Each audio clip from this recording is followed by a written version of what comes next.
Hello friends, welcome back to my channel. My name is Kass and welcome to my August wrap-up. This is my first wrap-up video, so I'm super excited to be talking about all of the books that I read in the month of August. And then we're going into fall and I'm super excited for all of the fall, witchy, spooky, cozy, comfy, fantasy, romance vibes. Super excited. But today we're going to talk about the 14 books that I read in the month of August. I am going to go ahead and just put them up on the screen because I don't own all of them. Most of these I did listen to on audio, either through my library, through the Libby app, or through Audible. But I do own physical copies of a lot of them. Some of them I tandem read and annotated. Some of these I even vlogged. So if you want to see more in-depth reactions to them, then you should check out some of my weekly reading vlogs, and I will link the playlist down below. Let's get into it. Because I read a lot of series or a lot of books that were in series, I'm going to talk about them by series. So we're going to start with To Bleed a Crystal Bloom series, which is by Sarah A. Parker, and I read the first and second book. So this series is a dark Rapunzel reimagining, and our main character's name is Orlaith, and at the beginning of this book, she lives in this tower and she has a lord or a master who comes and visits her, and she gives him an offering every day of her blood. And this master she has a lot of adoration for, is very loyal to him. She's very bonded to him, has these feelings of love towards him with some lustful thoughts as well. In this book, Orlaith lives in this tower and she really doesn't leave the estate that she's on. Her master took her in as a little girl. We don't know much about her background at the beginning of the book. We find it out more and more about her background throughout the series. She likes to pick flowers and plants, and she knows all these things about plants, and she's interested in the medicinal uses for them. And she does have a friend that she visits in the water. His name is Kai. He's a mermaid. And so we see that she does go and visit Kai in the water and talks to him, and he's her best friend. She trains every day, so she's learning how to be a warrior, to be a fighter. And so in this book, we have Orlaith, we have her master, we have her trainer, and we have her best friend, and they're all men. And we're kind of following this group of people and the dynamics of their relationships. And there's this secret. There's something we don't know about Orlaith, but we are going to find out. We are going to learn more about it. And I can't really tell too much more without giving away any spoilers, but what I will say is that this world is full of tons of different creatures. So her master appears to be some kind of vampire or subsists on blood of some kind, right? We know there's mermaids. There are sprites. I really suck at explaining fantasies. It's so hard. Explaining fantasy series is so hard. There is world building and characters and stories and magic systems, and it's really too much to explain in a quick synopsis. But if you like dark fantasy, there's definitely spice in it, and it seems to be, I probably should have just stuck with it's a reimagination of Rapunzel. Nonetheless, it definitely has the same writing style that I loved in When the Moon Hatched. She's addressing different issues. Also, check trigger warnings. There's definitely trigger warnings for violence, but especially for addiction. First book has a lot of first book syndrome, where it's just a lot of world building, a lot of laying down the groundwork for the future of the story. But I gave it 4 stars. It's still very interesting, and even though it's not my thing, I'm not really into dark fantasy or spice, even though it has a lot of that in the story, I still was very intrigued, very interested, still love Sarah's writing. So I gave the first book 4 stars. Now, in the second book, To Snap a Silver Stem, I guess if you know it's a Rapunzel reimagining, then this isn't totally spoilery. But in the second book, Orlaith leaves the estate, right? So she's been in this tower on this estate her whole life. In the second book, she leaves the estate for reasons which I won't spoil. And she's starting to discover what else is out there in the world. She's starting to realize there's this whole world outside of this estate that she's been living on her whole life, and that there's a lot she doesn't know and a lot she needs to learn and a lot she doesn't even know about herself. We start to learn more about her past. We learn more about the past of all of the other characters. We meet new characters, and we start to see how all of these different people are intertwined and what their connections are and how they all ended up in each other's lives. And it's really interesting. And the second book ends on a big cliffhanger, a major cliffhanger. And so I went straight into the third book, but I have not finished it yet. So second book, even better than the first in my opinion. And I gave that one 4.5 stars. So when I finish the third book, I will make sure to update. Maybe I'll come back and update in the description box what I rated the third book, just so you know overall what I thought of the series, or maybe I'll make a short or something. The next book that I read was Summer Romance by Annabelle Monaghan. I've really come to love her writing and her books. I think she does contemporary romance really well. I'm not a huge contemporary romance person. I say that, although I have read a ton of contemporary romance this year. I think because they're easy books to read. Even though I've been gravitating towards them, it's not because I necessarily prefer them. They're not my preferred genre, but I've been gravitating towards them this year because they just don't require as much like brain power as like a complex fantasy does. And they tend to not be as emotionally hard-hitting as like a historical fiction or a literary fiction. And given my mental state for the last 10 months, I've been grieving the loss of my brother and had a lot of other personal issues and family issues going on that have been very difficult. And I still love my fantasy. I like to escape to my fantasy, but then I like my contemporary romances to kind of just give my brain a break and I guess to fall in love. I mean, I'm in a really good relationship, and so reading about good relationships is a happy thing for me right now. And so it's a nice alternative when my brain can't handle a fantasy. Does that make sense? Okay. Summer Romance. Love Annabelle Monaghan. That was a huge, went down a huge rabbit hole. Sorry about that. Annabelle Monaghan, anyways, in the world of contemporary romances, she knows how to do it. She writes really good rom-coms. They're very much more rom-com-y. They have deeper meaning, but they're not like an Abby Jimenez. They are a little bit lighter, a little bit fluffier, a lot shorter, but very well done. I always enjoy them. I always laugh. She's an auto-buy author for me now. I will always buy whatever she publishes because I've rated all of her books thus far 4 stars or greater. So I would give Summer Romance 4.75 stars. It was just missing a little something for me to be a 5-star, but I really, really enjoyed it. And I think my favorite thing about it was that it's not your typical rom-com. Our female main character is in her late 30s, going through a divorce, and it's just refreshing to read a love story about people that are closer to my age and my phase of life, because I'm a divorced mom and I could relate to what she was going through. Even though I'm a ways out from my divorce at this point, I remember that phase and it's something I could relate to. And it's a different kind of dating and falling in love experience when you're my age and you've been through, more serious relationships and had your heart broken and been through a separation or divorce and trying to find love again and dealing with all of the kind of emotional baggage that comes into those relationships. It's a very different thing. So I just appreciate that she writes older characters that are closer to my age. Okay, next is It Ends With Us and It Starts With Us. So I read these in a reading vlog where I also went and saw the movie. Again, check out the vlog if you want to see more of my thoughts. I really go into more depth in that reading vlog. But what I will say is, for the target audience that Colleen Hoover is writing for, the books were wonderful. I think they covered the topics very well. I thought they were very approachable, and they're going to reach a wider reading audience than other authors would. So I set my expectations accordingly, and they were met. I knew what to expect going into it from a Coho book.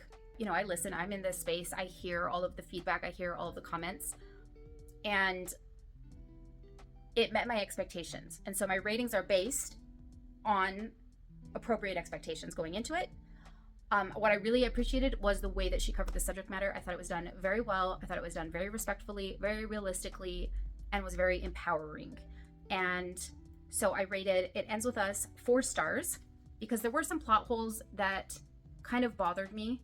And then It Starts With Us is the follow-up, Again, can't say much without giving away spoilers to the first book, but I actually enjoyed the follow-up book. I thought it was more solid, less holes, and flowed really well. And so I rated that one 4.25. Again, for what they were really great books. And especially if you're new to reading, highly recommend Coho books. She gets a lot of crap, but she writes for a specific audience and she does it very well. She's very accessible for new readers or inexperienced readers. So I would highly recommend her. If you fall into that category and you're looking for good romances or thrillers, she's a good one to pick up. Okay, next let's talk about The Husbands. The Husbands was I would categorize it as like a women's fiction with magical realism. And the premise here, again, this is covered in a reading vlog, but the premise here is that our main character comes home from a night out, a girls' night out, and she comes home to her apartment and suddenly it's different and there's a man living there and he's her husband, and there's all of this evidence to support it in her apartment. She knows it's her apartment and she can see these pictures on the wall of their wedding day, and this man is talking to her and he clearly knows things about her, but she has no idea who he is. And the last time she left her apartment, she was a single woman, and now somehow she's married and she has no idea who this man is. So she starts this journey, ends up finding out that there's a magical element to her apartment, and she can basically send her husband up into the attic, and when he comes back down, it's going to be someone different. She can basically trade these husbands in and out, and she's cycling through all of these men. All of them are hypothetical husbands, and her life changes a little bit every time with a new husband, and it's basically a way of seeing like what her life would be like if those were the choices she had made and that was the man she had married. And we get to see her go through this process of different men, different relationships, and a bit of an evolution. I would have liked to see more of a character arc, like more development, but I really loved the premise. I thought it was well written, it was funny, it was entertaining. I think I read it in a day. If I was in a different place in my life, it could be the right book at the right time. I can see why so many people have rated it 5 stars, especially if you're like, haven't been married yet, if you're not settled yet with someone, if you're in your early 20s, if you're like still trying to figure your life out, even if you're in your late 20s or at any point, you're a single woman trying to figure out your life, trying to navigate the dating scene, and you feel like you don't know what you're doing and you don't know what you want, I think you would really enjoy The Husbands, and it could be inspiring and give you some insight. All in all, that was a solid 4 star for me. And 4 stars is really good. 4 star is, I thoroughly enjoyed it. It was entertaining. It was well done. I would recommend it. It's just not a 5 star for me. Okay, next up is The Friend Zone by Abby Jimenez. And I went ahead and started reading her backlist because I love her so much and I loved all of the books in the Part of Your World trilogy. I would say that Abby is my favorite contemporary romance author to date so far. And these books definitely show that her writing has evolved and matured with time, and I just feel like she's gotten better and better. She's probably in her prime right now. She's leveled up, and so she's on another level now, and these books are not on the same level that she's on, but they still very much have the Abby signature all over them. Yeah, she does the comedic relief really well. That's something Abby does very well. And then she also tackles real life issues, like real life issues that come up in relationships and in life. So The Friend Zone, our main male character and our female main character get into a fender bender first thing in the book, and they pull over to exchange information, and really there's nothing to exchange, everything is fine, but they kind of like butt heads and go their separate ways. And then later that day they find out that they have mutual friends and that they have a connection, and they run back into each other and are kind of forced to be friends. He's fresh out of a relationship that really did him bad, so he is like really turned off to kind of like dating and relationships, and he's happy being single. And she's in a long distance relationship with someone that she presumes she's going to marry. So she's not looking to date or she's already in a relationship, but they become friends and they build this friendship, and there's some chemistry there, but they both have their reasons for not pursuing it, and things unfold from there. So I really, really enjoyed this book.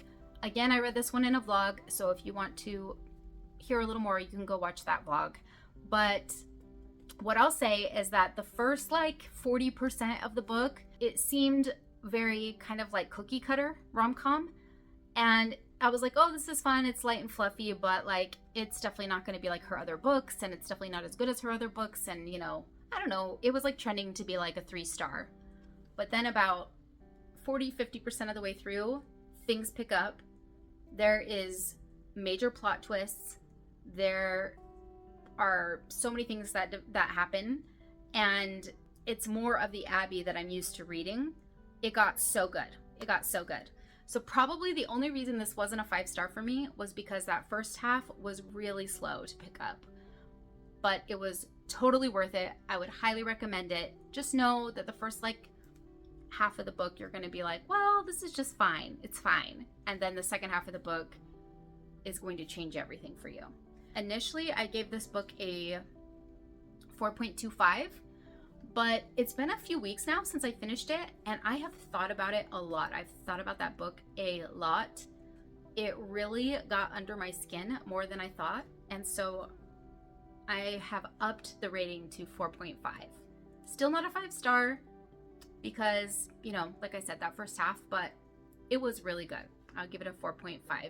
And then I read the second book in that interconnected series called the Happy Ever After playlist. It's a different timeline, so it's later down the line, so definitely read them in order because there will be spoilers. But we're following one of the mutual friends and her story, and I really can't tell you much without spoiling the first book. So don't spoil yourself. Don't look up a synopsis. Don't look up anything about it. Go read the Friend Zone first and then go to the Happy Ever playlist. Just Happy Ever After playlist. Just read them in order, okay? Do yourself a favor. Don't spoil it. It will ruin your experience for both books. And that would be really sad. But I would say that the second book was a little bit more predictable for me. And that might have just been for me. And also I didn't relate to the character as much. I could really relate to the main character in the first book. So I gave the second book 4 stars. Still very good, still had that Abby signature, and if you could relate to the main character, either of the main characters, then you might rate it higher. I just didn't connect with them as much, and I felt like it was a little more predictable.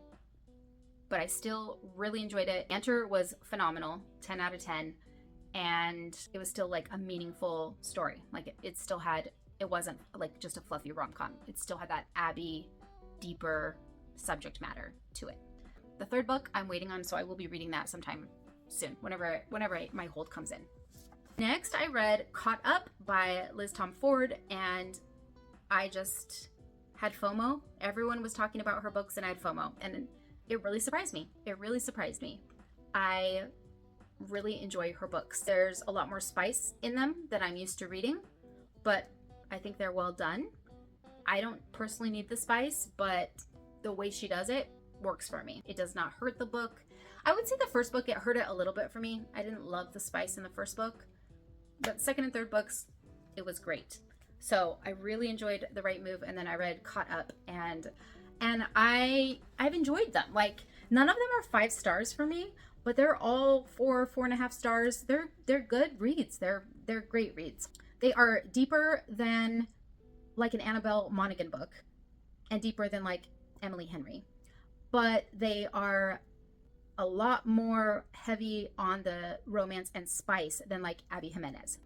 I really like the character development that goes on in her books, and if you like spice, you'll love this series because the spice is really well done. My children keep interrupting me. Oh my gosh. I'm like, I just need 10 minutes to finish this video, and I've already been interrupted like 10 times. I could have been done by now. So I would say the only things that keep them from being 5 stars for me, they're really long. I don't need all of the spice. The other thing is that I just feel like the third act get together, like the third act, like break up and get back together, it's a little overdone every time. It feels like, I just always feel like the getting back together in the third act, the resistance is like a little too much and probably contributes to the length. And it's like, we know they're going to end up together in the end, and it's just drawn out like a little too much. It could do with a little bit more editing in her books for my personal taste. But overall, she's a great writer. I love the romances. I love the dynamics. I feel like they're realistic. I feel like I fall in love with the characters. I fall in love with the romances above all. Like, all of these are sports romances, and so you have those sports, like the team relationship dynamic going on between all of the men, and I really love that part. There's always found family, and I loved the bromance in Caught Up. I loved the men. I loved the men supporting men, the friendships. The friendships were also really good in the first book, I felt. In all of them, but the first book is also really good. There's a scene that like made me tear up. It's the walking scene. That's all I'll say. If you know, you know. I adored that scene. That was my favorite part of that whole book. And yeah, it was really great. So that was a solid 4-star for me. And then I read Binding 13 and Keeping 13, which, again, I seriously read these because I was having FOMO, because so many of the YouTubers that I watch read this book, and I dismissed so many opinions until my friend Sarah read it. Sarah read it in a vlog, and she was like, actually, it's pretty good. And I was like, fine, I'm gonna read it. And I read it, and Binding 13 is a solid 4-star. There's a lot of world building. I know that sounds weird for a contemporary romance, but it's truly world building. I don't know how else to describe it except that there's a giant amount of laying a foundation of the setting, of the characters and their backgrounds, and just setting up the entire story. And so that part is a little slow. And so in the first probably half of the book, and they're decent size, in the first half of the book, you're kind of like, okay, I don't know if I really care. Like, I got really close to DNFing it, but I pushed through because I remembered that my friend went through the same thing. And then it got good. And then I became invested. And then I got hooked in. The payoff for that slow start is that she does lay the foundation very well. And so you end up immersed in the book. Like, I feel like I genuinely know these people. They feel like real people to me. And I feel like I could picture their school and their homes and their town, and every scene I could just see in my head. I'm one of those people who sees it like a movie, and I could see it perfectly, which means that it was very well done, very well written, and that the world building was very good. By the end of the book, I was invested. I really care about Johnny and Shannon. This takes place in Ireland. I listened to the audiobook on these. They're on Audible right now. Yeah. So Binding 13 and Keeping 13 are on Kindle Unlimited, and they're also in the Audible library. I don't know if that's because I have Kindle Unlimited or if it's because I have an Audible membership. So if you only have one or the other, check it out and let us know in the comments. But it just says it's included with your membership, so I'm not sure which one, because some of the Kindle Unlimited books include the audio in Audible. So I listened to the audiobook, and I highly recommend it because it's definitely written with the Irish dialect. So there's a lot of words that I wouldn't know how to pronunciate, and that I feel like would kind of take me out of the story to try to read it because I'm not used to reading the Irish dialect. I feel like for me, it would have been enough of a distraction that it would have pulled me out of the story. But because I listened to it and they had Irish narrators with the Irish accent who obviously knew how to pronounce all of the words and all of the names properly, it was seamless. I had no trouble understanding them, and I felt like I was there, and I felt like I knew these people because to me, that is what their voices sounded like. And it was a very immersive experience. It helped me to focus less on the technical part of reading and more on the story and more on the characters. So by the end of Binding 13, I was extremely invested. I am attached to the characters, and I want to know what's going to happen. And Binding 13 literally ends on a cliffhanger, like mid-scene. And then Keeping 13 literally starts in the middle of that scene and picks up. So it is one continuous story. So definitely plan on reading them back to back, I would say. Like, there's no resolution in the first book. You need to go into the second book in order to enjoy the story as a whole. And so because of that, it's really hard to separate the books because it is one continuous story. But I rated the first book before starting the second book so that my rating would be very genuine. My thoughts would be very authentic. And I rated it 4 stars. But that's because I had no resolution, and it's because that first half of the book is slow and has a lot of buildup, okay? But then I went into the second book. Like I said, it picks right up. There is no wasting time. You're right back into the story, and it's so good. I rated Keeping 13 5 stars. And so overall, I would actually rate the entire series 5 stars, but since they are literally published in 2 separate books, and I rated the first one first, I'd say the first half of that story is 4 stars and the second half of the story is 5 stars.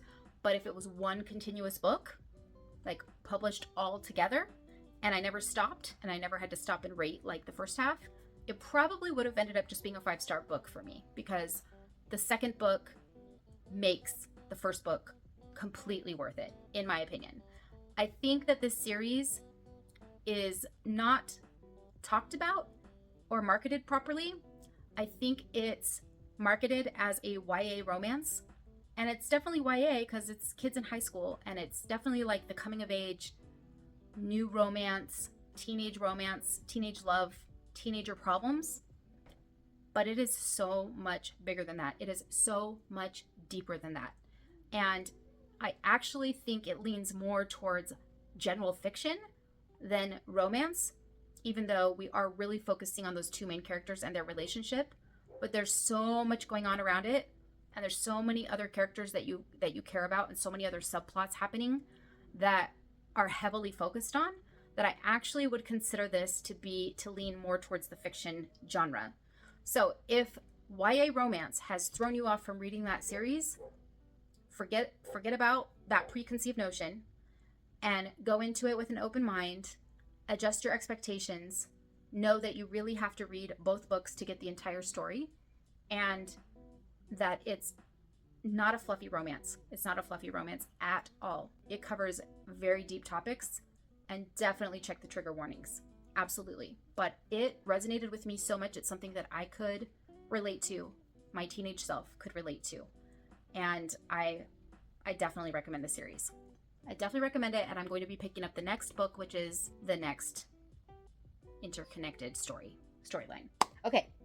Finally, I read Infernal Devices, which I did an entire vlog on, which will be coming out after this video, so keep an eye out for that. If you aren't already subscribed, please hit the subscribe button and hit the little bell notification so you know when I publish a new video.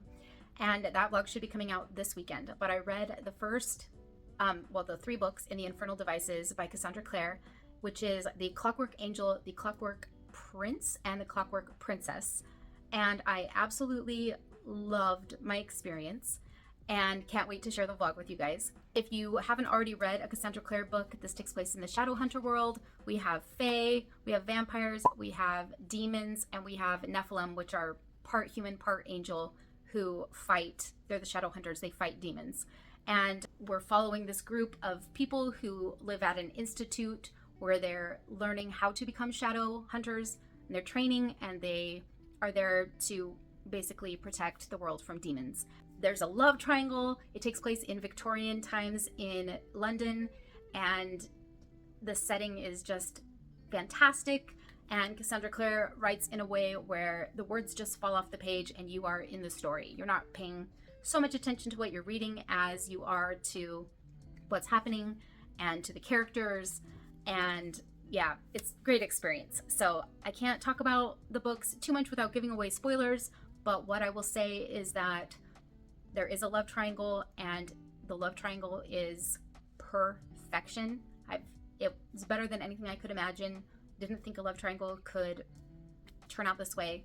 But this series is also very heavy on the fantasy, on the historical fantasy elements, and there's definitely like plot, and there's found family. And so it's not just about romance, but the romance is so well done.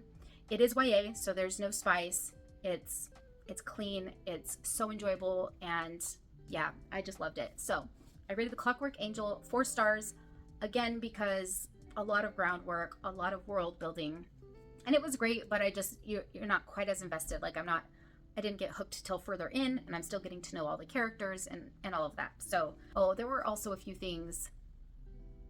There were a few things about the writing in that book that annoyed me just a little bit, but they went away in the second and third books, and I'm already reading the trilogy that comes after it, which is the Last Hours trilogy, and it's not in there. So it was just something that was in the first book that didn't rub me quite right, and so I gave that one a 4-star. The second book I rated a 4.75, and the third book, The Clockwork Princess, I rated 5 stars. Absolutely loved it.